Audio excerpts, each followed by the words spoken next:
Michael and Sarah Carter had spent years trying to have a child of their own. After countless fertility treatments, heartbreaks, and disappointments, they finally accepted that their path to parenthood would be different. Adoption became their beacon of hope, and after months of rigorous paperwork and interviews, they were introduced to Ethan, a quiet, observant 6-year-old boy with deep brown eyes that seemed too old for his small face. Ethan's caseworker described him as a bright but reserved child. His early years had been marked by tragedy. His biological parents had died in a house fire under mysterious circumstances, and he had been in and out of foster homes ever since.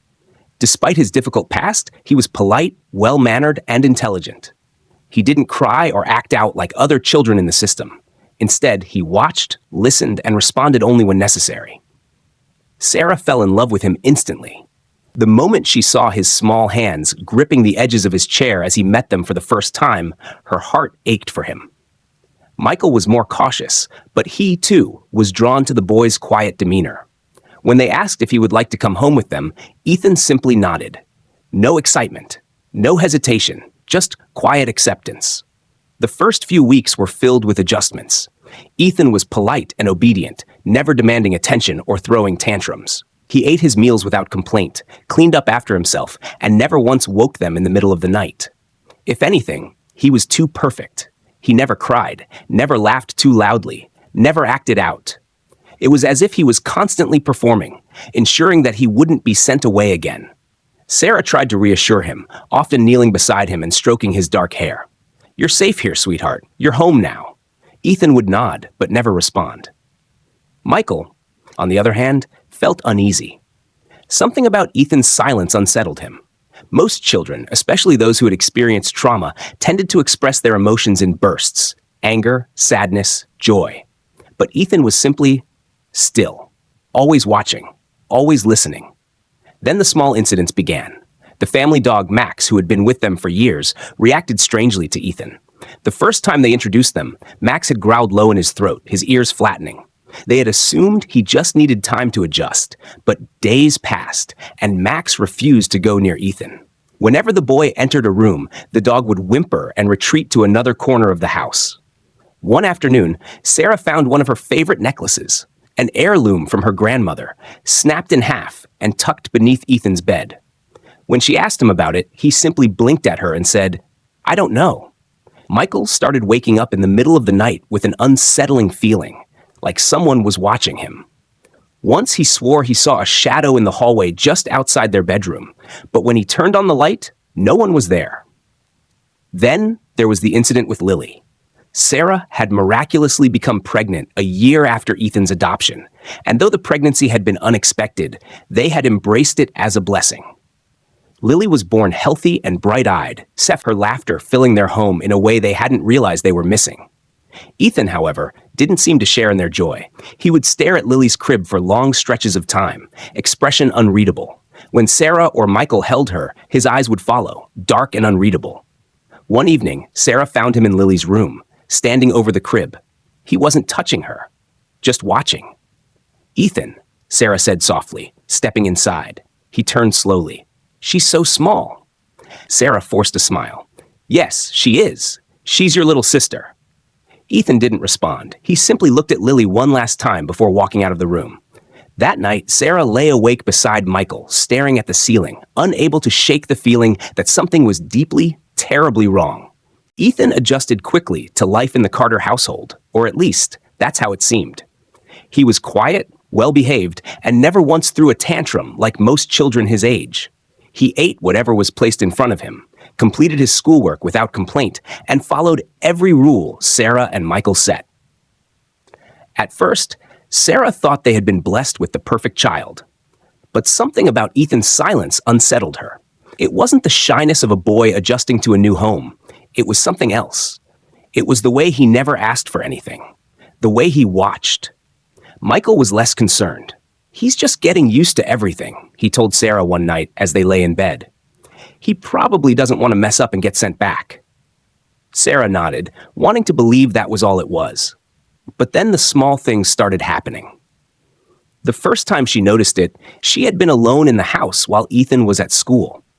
She was cleaning the living room when she felt a prickle on the back of her neck, the distinct feeling of being watched. She turned, expecting to see Michael or even Max, their golden retriever. But no one was there. Then she found the drawings. While putting away Ethan's laundry one afternoon, she noticed a stack of papers tucked beneath his pillow. Curious, she pulled them out. They were drawings. Simple, made with crayon. At first, they seemed normal. A house, a tree, a stick figure family labeled Mom, Dad, Me, and Lily. But as she flipped through them, the images changed. One drawing depicted the same house, but with thick, dark scribbles covering the windows. Another showed a figure lying on the ground, red marks covering its body. Sarah's stomach clenched when she recognized Michael's name written underneath. And then there was Lily. One page had nothing but a small, scribbled figure inside a big, dark X. Sarah's hands trembled as she shoved the drawings back under the pillow. That evening, she showed them to Michael. He frowned, but didn't look as alarmed as she felt. Maybe it's just his way of dealing with the past, he suggested. Maybe he lost people before, and he's scared of losing us too. But why is Lily crossed out? Sarah whispered. Michael had no answer. The next day, Sarah decided to approach Ethan gently. While making dinner, she called him over. Sweetheart, I found some of your drawings today. They were very interesting. Ethan, sitting at the kitchen counter, didn't react. Sarah kept her voice light. You like drawing your family? He nodded. She hesitated. What about the one with Lily? For the first time, Ethan looked up, his dark brown eyes locking onto hers. She doesn't belong. The words sent a chill through Sarah's spine. Ethan, why would you say that? He shrugged. She wasn't always here. Sarah forced a smile. That's because she was born after you came. But she's your sister. Ethan tilted his head slightly. She's loud. That night, Sarah lay awake in bed, Ethan's words replaying in her head. She doesn't belong. She told herself she was overthinking. He was just a child. He had been through so much. But when she got up to check on Lily in the middle of the night, she found Ethan standing by the crib. His small hands rested on the railing, his face unreadable as he watched the baby sleep. Sarah's breath caught in her throat. Ethan? He turned his head slowly. His voice was quiet, almost disappointed. She's still here. Sarah's blood ran cold. Michael couldn't shake the uneasy feeling that had settled in his gut since his conversation with Ethan. The boy's words echoed in his mind. Some families aren't supposed to have 4 people. It wasn't the kind of thing a child should say, especially not in the cold, emotionless way Ethan had said it. He tried to tell himself it was just a misunderstanding. Maybe Ethan was still adjusting, still trying to make sense of his place in their family. But deep down, Michael knew better. Sarah, too, had grown more uneasy. Ever since she had found Ethan standing over Lily's crib, she hadn't been able to sleep properly. Every creak in the house made her heart race. Every time Ethan passed by with his quiet, measured steps, she felt a shiver crawl up her spine. Then things got worse. One evening, while Sarah was bathing Lily, Max let out a loud, sharp bark from the living room. It wasn't his usual excited yelp or warning growl. It was something deeper, more panicked. Michael rushed in to see Ethan standing completely still in the middle of the room, his small hands curled into fists at his sides. Max stood just a few feet away, his fur bristling, his teeth bared. Ethan? Michael said cautiously. The boy didn't answer. He just stared at the dog with an unsettling intensity. Max was usually friendly, but now he was acting like Ethan was a threat. Before Michael could step in, Max suddenly yelped and scrambled backward, knocking over a side table in his panic. His tail tucked between his legs, and he bolted out of the room. Michael looked back at Ethan, whose face remained blank. What happened? Michael asked. Ethan shrugged. He doesn't like me. Michael clenched his jaw. He couldn't ignore this anymore. That night, after Ethan had gone to bed, he sat down with Sarah at the kitchen table. We need to do something. Sarah said before Michael could even speak. I don't know what's going on with him, but I'm scared, Michael. I'm scared for Lily. Michael ran a hand down his face. I know. I'll call the caseworker tomorrow. Maybe she can help. Sarah nodded, but she still looked pale, her hands gripping the edge of the table. Do you think would he ever hurt her? Michael hesitated. I don't know, but we can't ignore this anymore. That night, Sarah double-checked the locks on Lily's bedroom door before going to bed. At some point during the night, a noise woke her.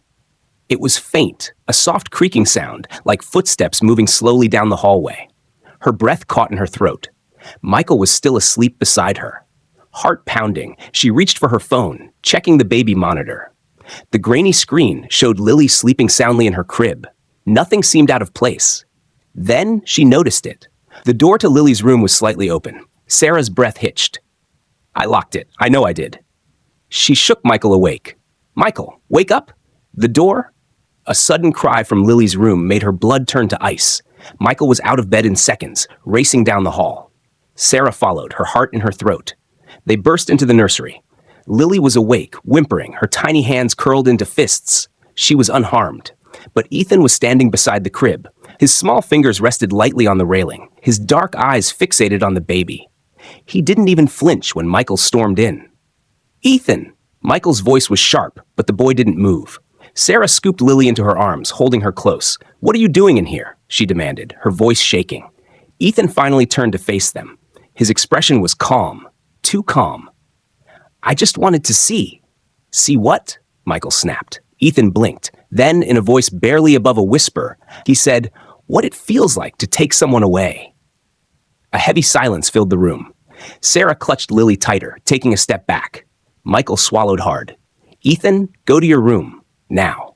For the first time, something flickered across Ethan's face. Something like disappointment. But he didn't argue. He turned and walked past them, his bare feet making no sound against the floor. Michael and Sarah stood frozen, listening as his door clicked shut. Sarah turned to Michael, her voice barely above a whisper. "We can't keep him here." Michael didn't argue. He just nodded, his jaw set in grim determination. Neither of them slept that night. The sound of Lily's cry echoed through the house, sharp and desperate, piercing the tense silence that had fallen over the room. Michael's grip on Ethan tightened, his panic overtaking his rationality. "Where is she, Ethan?" Michael demanded again, his voice raw with fear. But Ethan didn't respond. He simply stood there, unmoving, his eyes locked on Michael with an unsettling calmness. His face was blank, as if he was entirely unaffected by the chaos unfolding around him. Sarah ran to the window, her heart hammering in her chest as she scanned the yard. There, lying in the cold, was Lily. The baby was safe, but she was alone. Her tiny body trembling as she cried out, her little hands reaching for something or someone. Without thinking, Sarah bolted out the door, her feet pounding on the ground as she rushed toward her daughter. The bitter chill of the air bit at her skin, but she barely noticed. All that mattered was getting to Lily, making sure she was okay. Lily's cries grew louder as Sarah neared. The baby was lying on the grass, her eyes wide and filled with confusion, her tiny body shivering in the cold. "Lily!" Sarah cried, falling to her knees beside her. She gathered her daughter into her arms, her heart still racing. "What happened?" Sarah whispered, looking around frantically, but there was no sign of anyone. No footprints in the snow, no one else in sight. From the corner of her eye, she saw Michael standing in the doorway, staring out at her, his face pale. The caseworker stood beside him, her hands gripping her clipboard with a white-knuckled intensity. Sarah's hands trembled as she hugged Lily closer. Why was she out here? Michael didn't answer. Instead, he walked toward her slowly, his eyes not leaving Ethan, who was still standing in the doorway. The caseworker finally spoke, her voice tinged with disbelief. "What's going on? Why is Lily outside?" Michael shook his head. "Ethan, he must have." He trailed off, his voice failing him. Ethan's voice broke through the tension. She didn't belong. She was in the way. Michael's blood ran cold at the words. He turned back to Ethan, his gaze sharp with anger and fear. "You took her outside, didn't you?" Ethan said nothing, but his stillness spoke volumes. His expression remained unreadable, as if he didn't understand what was wrong with what he'd done. The caseworker stepped forward, her voice trembling. "We need to get this child evaluated immediately. This isn't normal behavior for a 6-year-old. Sarah's hands were still shaking as she cradled Lily in her arms, her mind racing with confusion and horror. Ethan's behavior had grown increasingly disturbing, but now it was undeniable. The reality of the situation was sinking in, and the fear that had been lurking in the back of Sarah's mind now had a name. Michael turned to the caseworker, his voice harsh. "I don't know how we didn't see this sooner, but we can't keep him here. Not with our daughter." The caseworker nodded solemnly. "I agree. We'll have to make immediate arrangements. This is a danger to your family, and we need to take action before it's too late." Ethan stood silently in the doorway, his eyes empty and distant. He didn't even flinch when Michael's gaze turned toward him. "We'll get him the help he needs," the caseworker said quietly, her voice full of professional calm, though Sarah could hear the underlying concern in her tone. Michael took a deep breath, looking back at Sarah. "We'll fix this. We have to." But as he glanced at Ethan one last time, he couldn't shake the feeling that it might already be too late. The trial became a defining moment for everyone involved, a harrowing culmination of pain, betrayal, and unanswered questions. In the courtroom, the adoptive son appeared detached, his demeanor cold and impassive, as if the gravity of his actions eluded him. His lack of emotion stunned the family's remaining relatives and the public, who packed the courtroom each day, eager to make sense of the incomprehensible. Testimonies from friends, teachers, and psychologists painted a disturbing picture. His childhood trauma, combined with years of bottled resentment, created a volatile mix that ultimately exploded into violence.